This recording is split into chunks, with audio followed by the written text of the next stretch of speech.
আমরা স্থানীয় জনগণ কেন্দ্রিক পর্যটন করব সেন্ট মার্টিনে। আপনি ৮,০০০ দ্বীপের ৮,০০০ মানুষের দ্বীপে পর্যটনের নামে প্রতিদিন ১০,০০০ লোক ঢুকাবেন। আপনি যদি ওই দ্বীপের বাসিন্দা হতেন, আপনার কেমন লাগতো? সেন্ট মার্টিনে পর্যটনের নামে যা হয় তার কোনো ম্যানেজমেন্ট আছে? যে পর্যটন শিল্পকে বাঁচাতে গিয়ে যেই জিনিসটাকে কেন্দ্র করে পর্যটন শিল্প বাঁচে সেটাকেই আপনি যদি ধ্বংস করে ফেলেন, তাহলে আর পর্যটন শিল্প আপনি কেমন করে বাঁচাবেন? যদি আপনি মনে করেন যে বৈজ্ঞানিক যে বিশ্লেষণগুলো আছে দেশীয় এবং আন্তর্জাতিক, যেখানে বলা হয়েছে যে 2045 সালের মধ্যে সেন্ট মার্টিন ডুবে যাবে যদি প্রবালের ক্ষয় আমরা রোধ করতে না পারি, সেটাকে আপনি কেমন করে অবজ্ঞা করবেন? আপনি ৮,০০০ মানুষের দ্বীপে পর্যটনের নামে প্রতিদিন ১০,০০০ লোক ঢুকাবেন। আপনি যদি ওই দ্বীপের বাসিন্দা হতেন, আপনার কেমন লাগতো? আপনি যাদের হয়ে প্রশ্ন করছেন, সেই জাহাজ ব্যবসায়ীরা, সেই হোটেলের মালিকেরা, তারা কি সেন্ট মার্টিনের মানুষ? আমরা স্থানীয় জনগণ কেন্দ্রিক পর্যটন করব সেন্ট মার্টিনে।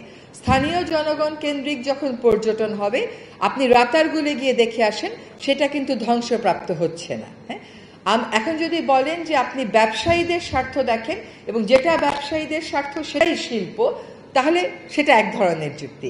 আর যদি বলেন যে সেন্ট মার্টিন দ্বীপটাকে আমাদের প্রজন্ম আর পরবর্তী প্রজন্মের জন্য বাঁচিয়ে দিয়ে যান, তাহলে কর্মপরিকল্পনা একরকম হবে।